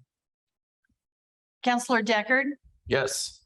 Counselor Iverson is not present. Counselor Wiltz, Yes. Counselor Hawk, Yes. Counselor McKim, Yes. Counselor Crossley, Yes. motion passed unanimous. Great, and on to item B. Council, I move to approve the Highway Department's request for an additional appropriation in Fund 11760531, motor vehicle highway maintenance and repair in the amount of $200,000 in the services category. Second. And this item. Basically, this is just asking for some gas money, It is due to the escalation cost of fuel. which we can all understand. Are there any questions on this item? So far, you think this will get you to the end of the year, or is it just? We're hoping. We're hoping, we are hoping. We think we can transfer some other lines that, to get us through the year. Actually, in our new budget, we start using that actually in December. So, we kind of calculated out what we feel like, we might spend for the remainder. But it's kind of the unknown on where the gas prices will go at this point. Yeah. Thanks. Any other questions from council? Yes, Counselor Hawk. This is not a question, but just to be very clear, when we have to do this, spend the money in this fashion, it's less money to fill the potholes. Got to have the gas before you you have to fuel the vehicles in order to get the people out there to do the work. But we just have to recognize this is getting those potholes filled is so important to the public. And so it's my hope that we can figure out some way to assist.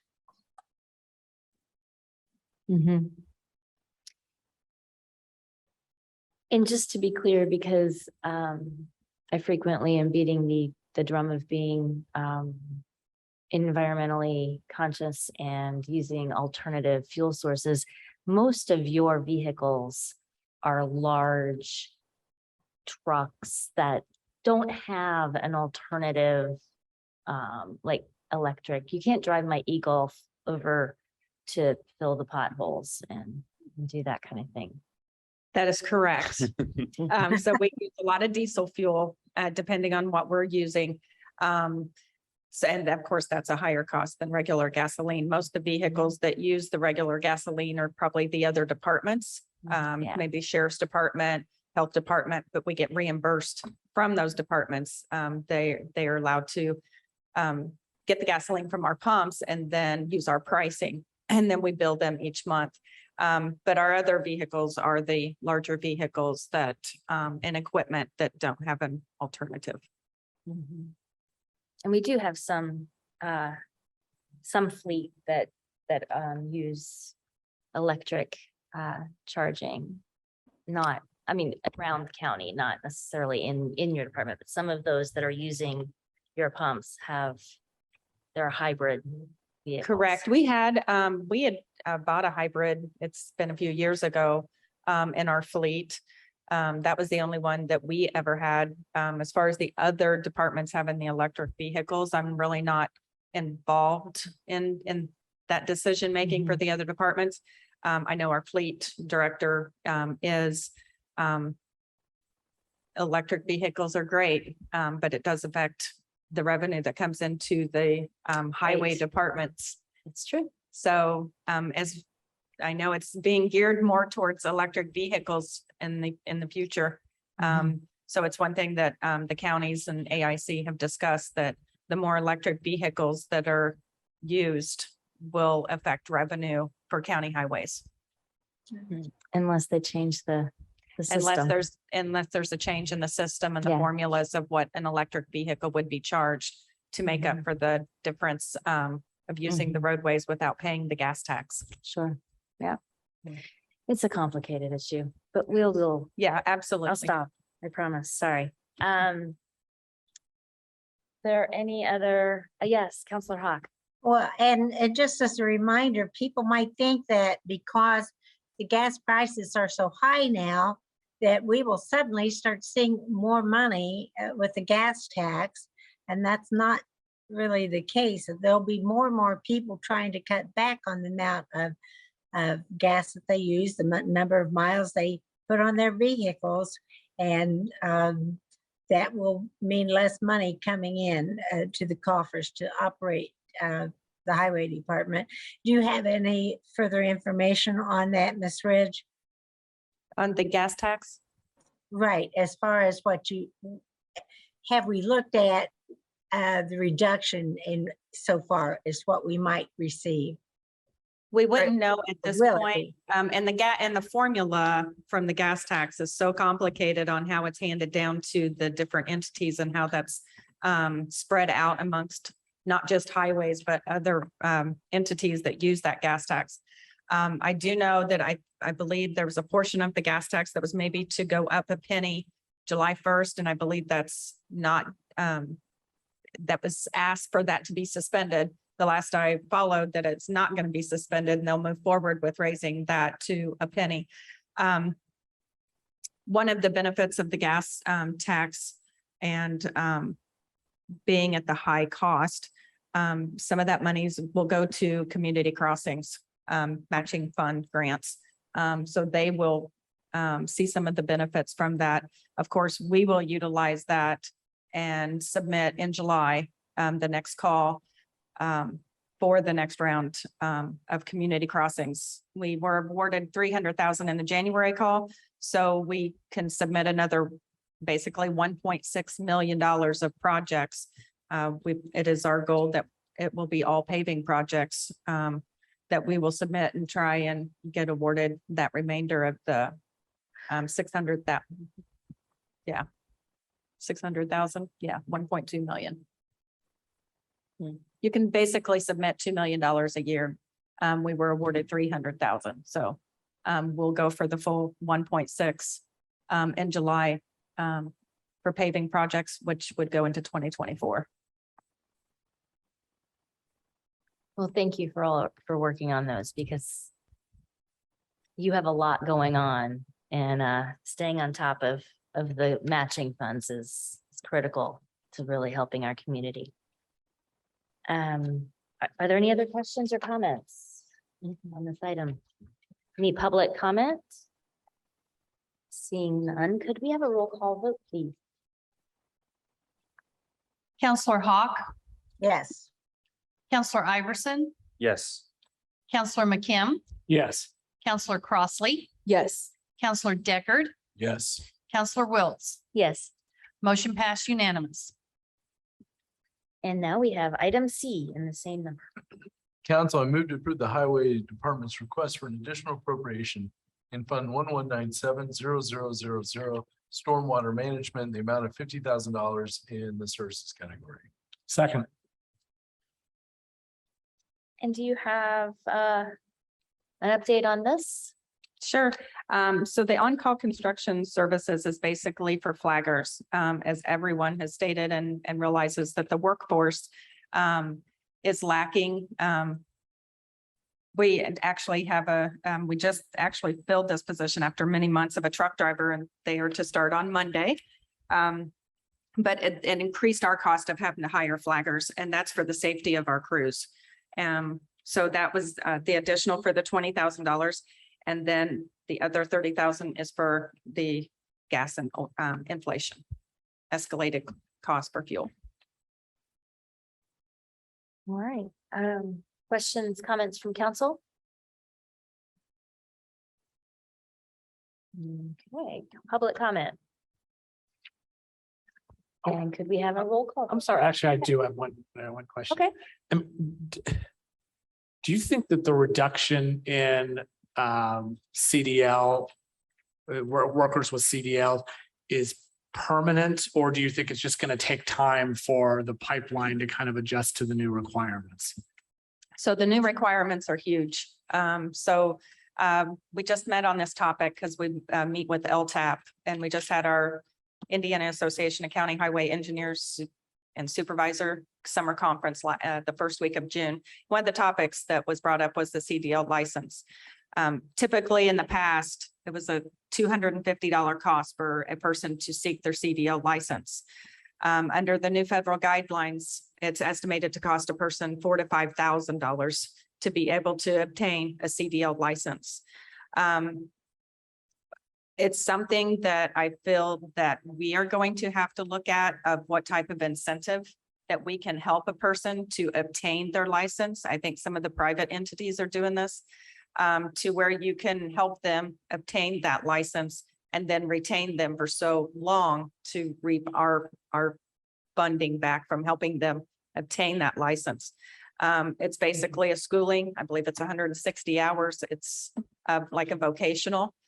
So it's extreme. It went in effect in February. It's a huge change. So we're working with LTAP. They're trying to come up with a program maybe to help counties. NDOT, we thought they were coming up with their own training facility. So they're trying to get on board of doing that. But then you have to certify your trainers. There's cost to that. So it's something that that we definitely will probably have to look further into the options that a county might have, kind of reaching out with other counties, maybe to all come up with some similar ideas on how to move forward. I feel like we're very fortunate right now. We are only down 3 positions at this point. We've always kept 1 open. So technically we are just down 2 positions. That's good. That's the best probably condition we've been in since COVID, at least 2 years. I think we were down 8 positions at one point, but So we just try and reach out, but it's a growing concern on the new requirements for the CDL license. Thanks. And please do keep us informed of any developments or if the state decides to do anything on that. Thanks. Counselor Iverson. And that was my question actually, is I know that the Indiana legislature might convene at the end of June to discuss some inflationary, relief. And based on the conference you just attended or things that you've heard, are there inflationary relief measures being discussed at the state level that will impact your department or the work that's being done to, fill potholes and things like that? Not that I have been made aware of. All right. Thank you. Any other questions or comments? Public comment? Okay, now we will have a roll call vote. Counselor Deckard, Yes. Counselor Iverson, Yes. Counselor Crossley, Yes. Counselor McKim, Yes. Counselor Hawk, Yes. Counselor Wiltz. Yes. Motion passed unanimous. And now we have item D. Council, I move to approve the Highway Department's request for a category transfer in Fund 1197-0000, Stormwater Management 1197-0000 of $25,000 from the supplies category to the services category and simultaneously approve the creation of a new account line 30311 hydro seeding. Second. And this time I won't ask what hydro seeding is because you told me last time you talked about that. So we're able to take from our pipes line. We had budgeted that amount or more than that amount, but we're able to transfer this into hydro seeding. At the end of 2021, we went ahead and made a huge pipe order from our stormwater funds and our Cume Bridge funds due to the rising costs of the pipes that we expected. So we could still get them at the 2021 costs. So we really stockpiled a lot of pipes out of our 2021 budget. That's allowing us to be able to move this amount into hydro seeding. And hydro seeding is something new that we have started. I don't know. So just a really brief scenario on that. Before we pave a road, it is our practice now that we go in and we ditch the roads. We replace any pipes that is needed replaced before we pave the road to do nothing but improve the drainage along those roadways. One of the biggest complaints that we get on ditching is you can put seed and straw down. Of course, straw blows away, doesn't stay in place. Some of the other areas where you don't seed and straw, ditching can be very not have good flavor with people on how it's left. It's not pretty. To put it bluntly, it looks like it's dirt and it's people's front yards. So we do hear a lot of complaints about that. So our highway superintendent had reached out and talked with Stormwater. Then Stormwater did all the research on the hydro seeding. I had a presentation at the Stormwater Board, and it's basically instead of using seed and straw, it's a different option. It's more costly of an option. It's about $6,000 per mile to do it. But if you go up to Wisnan Road, Mount Carmel Road, and Starnes Road, we did hydro seeding on all of those as our first test runs. It cost us about $14,000 to do all of those roads in about 3 or 4 days. However, we received no complaints. It grew a lot faster than if you just use seed and straw. It uses a fertilizer and mulch and liquid and seed to make it grow a lot faster. It's kind of painted on as green. So it turned out really well. It's a great product. It's environmentally safe. So we just wanted to be able to utilize that and track it a little bit more in its own line. With the paving projects that I mentioned with the community crossing grants, any road that we can do the hydro seeding to, we're going to add it to that as one of the project costs to help offset that cost also. Fantastic. Are there any comments or questions from council? Counselor Hawk? Yes, I would think that doing it with the straw, as we had done in the past, would during rain events, that could be clogging up some of the drains as well and causing more problems for the highway department. So this sounds like it is really the best way to go. And I appreciate the fact that you did the homework on that and you got this working for us.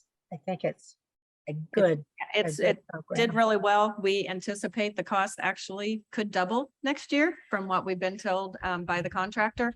But there are some options. You can rent a machine to do hydro seeding. So it might be an option that we look into.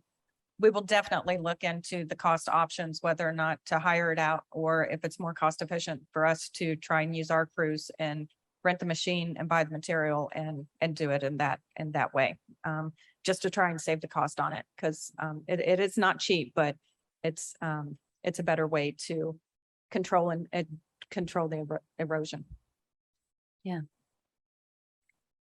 Any other comments, questions, public comment?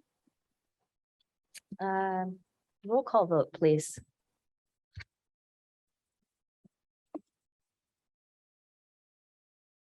Counselor McKim, Yes. Counselor Iverson, Yes. Counselor Wiltz, Yes. Counselor Hawk, Yes. Counselor Deckard, Yes. Counselor Crossley. Yes. Motion passed unanimous. Okay, thank you. And now we're at item 15 with our probation department. Council, I move to approve the probation department's request for a category transfer in Fund 9145-0000 JDAI program grant of $1,000 from the supplies category to the capital category and simultaneously approve the creation of a new account line 40001 equipment. Second. We have our JDI coordinator, Christine McAfee, here with us. Welcome. Thank you. Hello, everyone. Good evening. I want to remind everyone that JDAI, our local efforts, are completely state funded through a competitive grant process. And like every other year, the grant expires June 30th. So we have just a few weeks. And as always, we do not like to return funds if we can help it. So this is a request to move some money over into equipment. And what we're going to purchase with that is an Owl 3, which is a 365-degree camera, microphone, and speaker. We're moving toward in-person meetings, but there are many in our community who, for a variety of reasons, still aren't comfortable with large group settings. Honestly, not having to look for parking downtown or pay for parking sometimes is a very attractive option. So this will allow us to be able to do hybrid meetings and be able to accommodate everybody in the audience very, very well. Fantastic. We use those a lot and they're really, well, once you get over the kind of creepy factor that it turns and looks at you, they're really great in, for accessibility as well, because it turns, it focuses on the person speaking. So people have a visual cue as well as the auditory. Are there any questions or comments from council? Yes. I just want to add on certain Saturdays, if you need any help seeing how they work, you can come down to the Monroe County Public Library where you'll be able to watch the 3 at-large counselors set one up, hook it to a computer and make it go to work. So you've got 3 big fans on the council. Yep. Any other questions or comments? Okay, well, looks like public comments. Not a lot going on. So let's do a roll call vote. Counselor Deckard, Yes. Counselor Iverson, Yes. Counselor Crossley, Yes. Counselor Hawk, Yes. Counselor Wiltz, Yes. Counselor McKim. Yes. Motion passed unanimous. Wonderful. Thank you all. Before I leave you, I just want to throw it out there quickly that I will be back in a few weeks to get our 22-23 JDAI contract approved. And we'll also have a little bit of data to share with you all, but I want to offer if there are specific questions related to the programming that we're doing, the outcomes that we're seeing, what it is that we're using the grant dollars for. Please let me know in advance and I will do my very, very best to be able to have some of those answers for you. Great, thank you very much. We look forward to that and Yeah. we will get on that. Yeah. Thank you. Have a great evening. Thank you. Bye-bye. We now have item 16 from our sheriff's office. Council, I move to approve the sheriff's request to add 2 job descriptions, Sergeant K-9 and Lieutenant K-9, to our description database. This will allow the flexibility needed to have job descriptions available when a K-9 officer is promoted in the department. Second. Do we have Russell Brummett with us this evening? Yes, I'm here. Oh, there you are. Welcome. Welcome. Yes, we needed to do this. We hadn't had this problem or ran into this issue. We recently had a sergeant's promotion. One of our K-9 units put in for it. He was the second or third one to be promoted. At the time we found out we did not have a sergeant slash K-9 or a sergeant slash or lieutenant slash K-9. So therefore we need to make this adjustment to get this ironed out, and the jobs are all the same. We just added K-9 to a sergeant's position and to a lieutenant's position. Great, thank you. Are there any comments or questions from council? Yes, Councilor Iverson. I just wanted to note that Chief Deputy Sheriff Brummett was in attendance at the last PAC meeting. We approved it unanimously, and it was one of the shortest PAC meetings ever. So thank you for being there, Mr. Brummett. You're welcome. You're welcome. Short PAC meetings are a good thing. It was, yeah, knock on wood. And just for those who weren't at the PAC meeting, this is no fiscal impact. So these are not different classifications or anything. It just provides another job description that accurately reflects the duties, but it's not. And to further clarify, it's not a job description for a dog. It's for a person who has a dog as a coworker, an assistant, a valued partner. Maybe that's it. Any other comments or questions? Public comment on this item? All right, let's have a roll call vote, please. Counselor Crossley, Yes. Counselor McKim, Yes. Counselor Deckard, Yes. Counselor Wiltz, Yes. Counselor Iverson, Yes. Counselor Hawk. Yes. Motion passed unanimous. Thank you.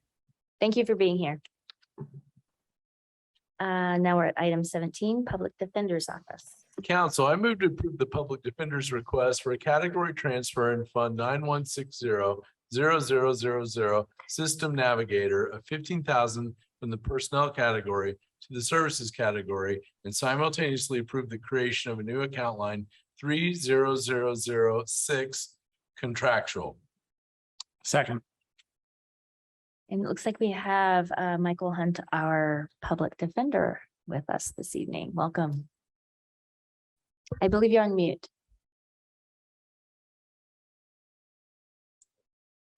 Good evening. I believe that Ms. Turner King is going to introduce this, and then if you have questions, I'll answer them if she's there. She is. All right. So this is a request by the Public Defender's Office for a part-time position pursuant to a grant that they received in fall of last year. And I think it's important to understand the background of what this person would be doing in light of this request. So the grant that the PD's office received provides for two full-time positions known as system navigators. And this request is for a part-time position for a data entry person. The grant directly deals with how a CHINS or a child in need of services case progresses through the public defender's office. So the way it works is the full-time person, who would also be the part-time person under this grant, when she receives the paperwork from the court saying the PD's office has been assigned to the CHINS, she assigns the case to a specific attorney and checks for conflicts. And then pretty much after that, she has no involvement with Chin's cases. Depending on the attorney that's assigned to the case, under the grant, a Chin's case either gets put in a control group or an experimental group. If it's put in the control group, it progresses through the adjudication just like it always has. If it's put in the experimental group, that group of Chin's cases gets the assistance of those system navigators. And so what this data entry person would be doing is after Chin's cases close, going back into the cases and pulling specific details from the chronological case summaries, so the court docket, to determine the effectiveness of those system navigators. So the full-time person who the public defenders are proposing would be in this position, would assign the cases and then have no other contact with them. And then after case closure comes in, she would then go pull these details. The details include such things as like parental demographics, the services provided, changes in like court orders, permanency plans, how long the child was removed from the home, things like that. And that's not usually data that the public defender's office would look at, but for this grant. When considering this contract, I did look at the factors that play into analysis of whether an employee is an independent, if a person is an employee or an independent contractor. And when I looked at those factors, given the information that the public defenders gave me, I do think the person would qualify as an independent contractor. Specifically, one of the factors is behavioral control. So you look at when and where the work is going to be done. This is work outside of the full-time person's normal job, and it would be done after hours, not using county equipment. You look at who controls the work, and in this case, direct oversight for this part-time position comes from the Public Defender's Commission. So not the local public defender's office. If the part-time grant position person, the data entry person, has any questions about how to enter data, she calls a person in Indianapolis.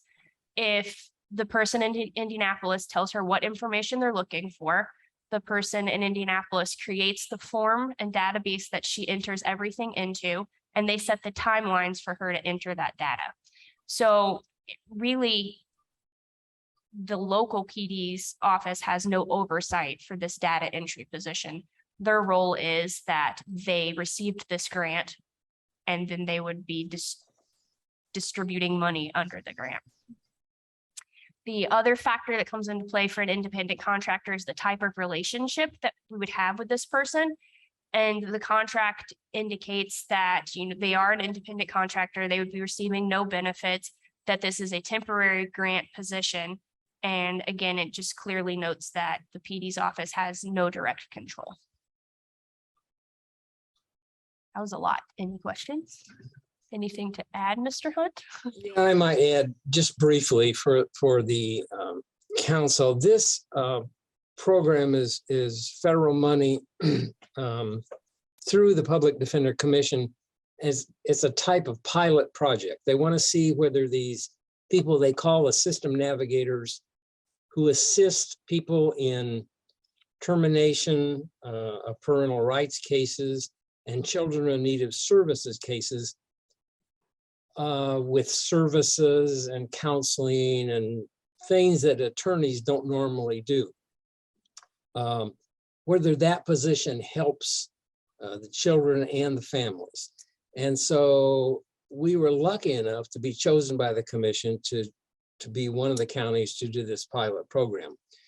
And they're compiling these statistics to see if it works, if it's feasible. I think the attorneys in my office who have the benefit of this are very appreciative of the system navigators and believe it works, but they need some statistics to prove it works to see if they can enlarge it to other counties. Other than that, I don't think I have anything other than this would be she would do this in her off time. In other words, she's busy enough doing what she does, and this would not be during office hours or anything. And with that, I'll answer questions if you may have. I would add one more thing that I think is important to note. I sat down with the person who would potentially take this position, who's been in contact with Public Defenders Commission. And the Public Defenders Commission really wants someone with the CHIN's background because they need to be able to know what they're looking for in those chronological case summaries. And if they didn't have that background and we just hired or filled this grant position with, whoever applies, it would take time to train that person. So really, with this background that the full-time employee has, she can hit the ground running and grab this data pretty quickly. Okay, are there questions from counselors? Let's start with Mr. Iverson. So what's the number of cases that, is this hundreds of cases, dozens of cases, thousands of cases? Do we know? I don't have the numbers with me right now of the numbers that we've assigned the system navigators to. I can get those, but I don't have them right now. I mean, if you don't have them on hand, that's, I guess, okay. Just kind of trying to get a thought of just how many cases we're talking about, and if you're assigning certain cases to control versus treatment, what that would look like. But if you don't have it, and that's part of the I guess what the commission is looking for. How many cases do they have, and what do the results look like? But I don't have the numbers right offhand. All right, well, I think I will let Councilman Deckard ask questions. I just want to kind of go back, and I recall when this was first discussed as an opportunity with these navigators to see what kind of a difference they could make in the system and the process, and that we were very fortunate to receive the investment from the state level with, of course, these federal dollars, but to be chosen to do that. And then the back end is that we supply, this data, the study, the control, the experimental, as was said well this evening. And can someone remind me, when were we first awarded this grant? My memory is slipping on this. Oh, I don't know. It seems like it's less than a year ago, but I don't know offhand. We hired the people and we got offices in the Showers building, two people, and they started, but the way time goes, it could be almost a year. I don't think they've been here that long, but it could be. Sure. Are we able to promote Heather Stuffle? I don't know if she's online. She's there and she's raised her hand. Okay, sure. She would know more of that. And I'll also add, I just looked up the Indiana trial court statistics for Monroe County that's on the publiccourtsin.gov. And according to that website, CHIN's cases account for about 28% of all juvenile cases filed in Monroe County. And that includes, what goes into that juvenile cases filed category are paternity cases, delinquency. So CHIN's cases is a pretty big chunk of it. Thank you for looking that up. We started the program in December. In December. I was going to say that this came to council in November with regards to the grant and adding those positions to the salary ordinance. Thank you very much. I'll just make a final comment Can't hear you. I'll make a final comment. I remember how extraordinary we viewed this at the time. And I think if this can, again, if we can do things to support the collection of that data, inform that process, I think that will not only inform so much, but can make some real impact here. This is a good opportunity for study, provided everybody's agreeing to the additional work, the contractual, et cetera, and I'm not privy to that conversation, but I think this is the good opportunities ahead. Counselor McKim. Thanks. So first of all, I just want to say that you answered the biggest question, I think, earlier, which was why. And the answer to that is apparently being experienced gives this person kind of a leg up in doing the contract work. So next, do we have any other instances of county full-time employees who are also contractors for the county? I think there are instances where court reporters do contract work for transcripts. Good point. Thank you. Yeah, that's right. And then finally, do you see this as having any potential for conflict of interest? I can't envision why it would be a conflict right now. I don't think so. Okay, because I know sounds like you've kind of thought through exactly what it is they do and their role. So, And I will add, I did amend the language in the contract that the commissioner signed, and we would be taking it back to the commissioners if appropriated. And the language that I added was just to clarify that it's the PD commission who's going to be doing the oversight. excellent. Thank you. Counselor Hawk, did you have a question? Yes. First of all, I'm delighted that this county has the opportunity to be a part of this pilot program. My concern is that it seems like for whatever reason, we're trying to do a workaround and not just pay this person overtime. Because we work with a lot of grants where perhaps our employees are being asked to do more, like within our auditor's office. Bree's always being asked to do more and more and more. But it seems to me that if we take the grant dollars and set aside time from the same worker to be working in the evening to be accomplishing the goal that we all want to have happen, then it seems to me that person should be making overtime pay.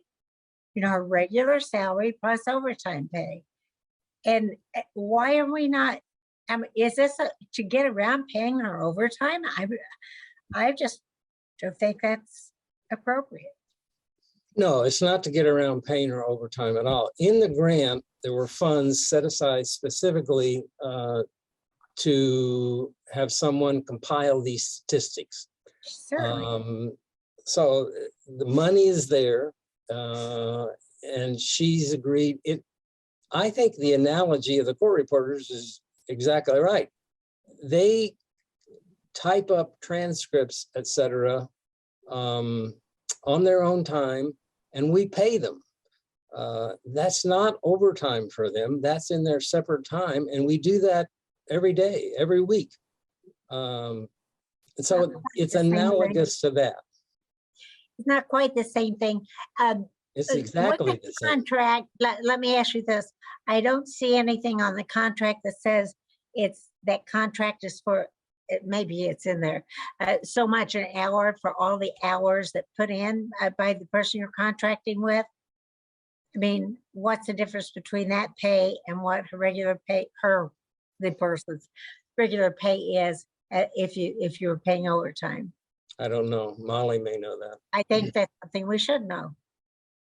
I don't know what the pay would be for overtime. I know the contract provides for $750 a month. And I think it's important to note the reason I don't think the big factor that I was looking at was whether this would be an employee who's getting overtime versus an independent contractor, was whether she would normally do this if the grant didn't exist. And without the existence of the grant, she wouldn't look at this data, and the PD's office wouldn't even keep this data. Well, but there's really no reason why we couldn't be paying her and using grant dollars to pay her to be able to do this. I'm just concerned because we have so many departments in this county that work with grants, and it's additional work on those folks that working with grants unless we hire someone just for that grant position. And then that person, it leaves after the grant dollars are gone. And I want to make sure that we're being fair to everyone in the county. So that if there's an opportunity here for our employees to start making more money by getting paid additionally to do grant work, then maybe we ought to look at that to see if we can do that. I just want to make sure we're being fair to everyone, and also fair to the person who's doing it. It's $750 a month. Did you say it's $750 a month?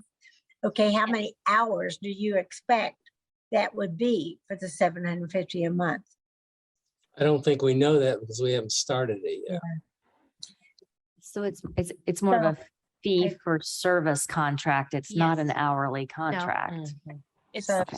the And agreement. we also don't know how many cases we'll get in each week or each month, so it's completely unpredictable. Right, absolutely. And I get that. That's the reason why, since this person is the one who is best qualified to do it, I'm not suggesting that the person shouldn't be paid fairly, and that the person shouldn't make additional money if she's going to be, he would be working later hours and so forth.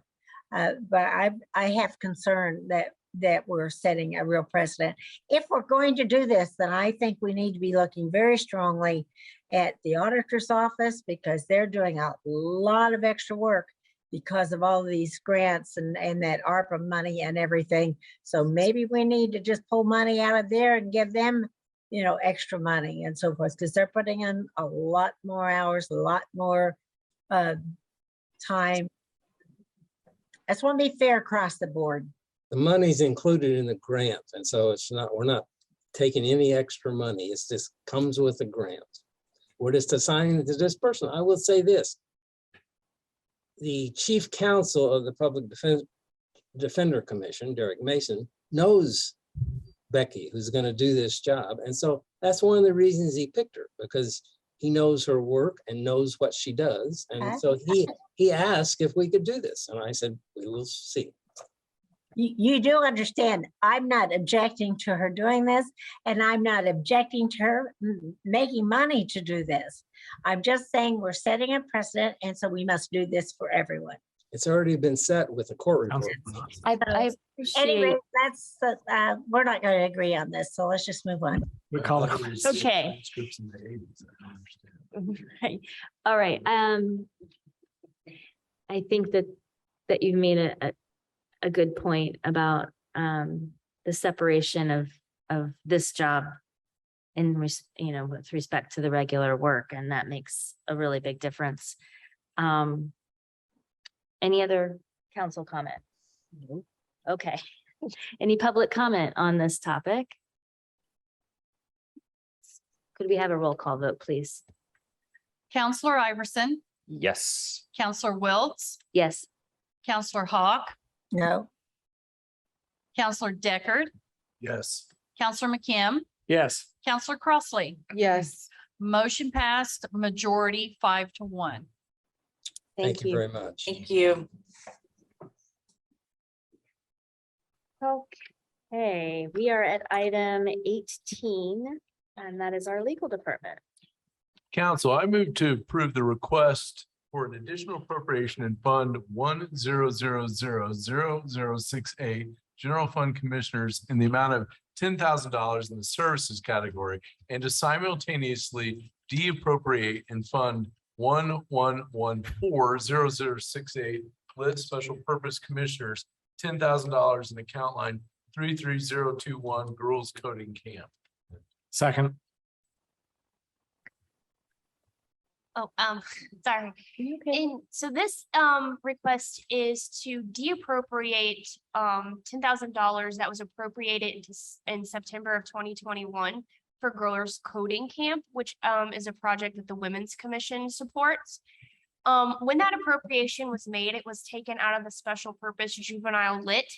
And within the last couple of months, we had some input from the State Board of Accounts on a separate issue in regards to what that special lit could be used for.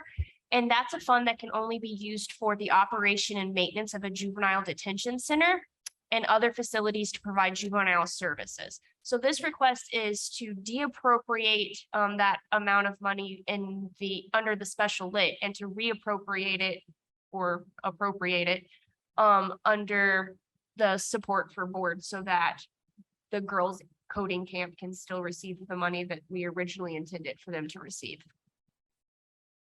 All right, thank you. Are there any questions or comments? Yes, Mr. Iverson. I'm glad that we're dealing with this, and I'm glad that the Women's Commission will be able to use these dollars for this really important program. So yeah, I'm glad we're doing this, and it's good to know too, so that when we're appropriating in the future, we don't put money in there that's not dealing with juvenile services. Other comments, questions? I'm not quite sure I understand the argument as to why this isn't juvenile services when other things are juvenile services, but I mean, I support the program, so that's the decision. We thought it, Certainly, we yes. thought it qualified. We talked about Yeah. it. Yeah, I remember. But we've been told no. So, I don't always agree. I reserve the right not to agree with the State Board of Accounts sometimes. Wouldn't be the first time. Counselor Hawk? Yes, I mean, I'll have to agree with Councilmember McKim. We've been spending a lot of money out of there that's not actually right there in that building and so forth. So we might have opened a can of worms we didn't want to. But I support the program, so we'll just move forward and see what happens. Yeah. And on that note, I actually was speaking with someone a couple of days ago whose daughter is signed up for that camp and has done it before. And it's a really amazing and appreciated program, really well done. And some talented people involved with that. So let's make sure that we get it right and dot our I's and cross our T's. Is there any public comment on this issue? And seeing none, could we have a roll call vote, please? Counselor Hawk, Yes. Counselor Crossley, Yes. Counselor McKim, Yes. Counselor Deckard, Yes. Counselor Iverson, Yes. Counselor Wiltz. Yes, Motion passed unanimous. great. So now we have item number 20, approval of minutes. Council, I'll try to get this one right. I move to approve the May 10, 2022 regular session and May 24, 2022 work session minutes as presented. Second. Do we have any council members who would like to change, modify, or edit the minutes? No? All right. If we're, we do have to have a roll call vote on this. So we, please, call the roll. Counselor Hawk, Yes. Counselor McKim, Yes. Counselor Wiltz, Yes. Counselor Crossley, Yes. Counselor Deckard, Yes. Counselor Iverson. Yes. Motion passed unanimous. Now we have the council comments section of our agenda. Would you like to make comment? I would like to make comment. Well, Is please now do. the appropriate time for me to make comment? You should make a comment. I'll make a comment. I just wanted to say that yesterday I attended the Association of Indiana Counties cybersecurity session up in Indianapolis. And I wanted to share that over and over, I was told that Monroe County is fortunate and lucky to have Nicole Brown as our clerk. It was amazing. And the people I just talked to about, election security and cybersecurity, they were just like, oh, you're from Monroe County? That's amazing. So really, really appreciative that we have people working so hard on making sure that our elections are secure. And then also shout out to Eric Evans and his team for making sure that our systems are secure across the county. One of the things I kept hearing over and over again is that counties are indeed targets of these the security concerns. And we've got a great team that's keeping us safe. So I wanted to take this time to say thank you. Are there any other counselors who wish to make a comment? Counselor Hawk. Yes, I wanted to say how very fortunate we are in this county to have our Monroe County History Center and the museum there in what had been our library for years. And that their annual fundraiser to help support their mission was this past weekend.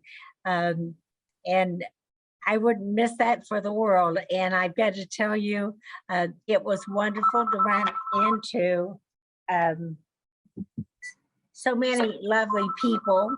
And of course, my phone won't shut up. And guess what? It's one of those scam calls.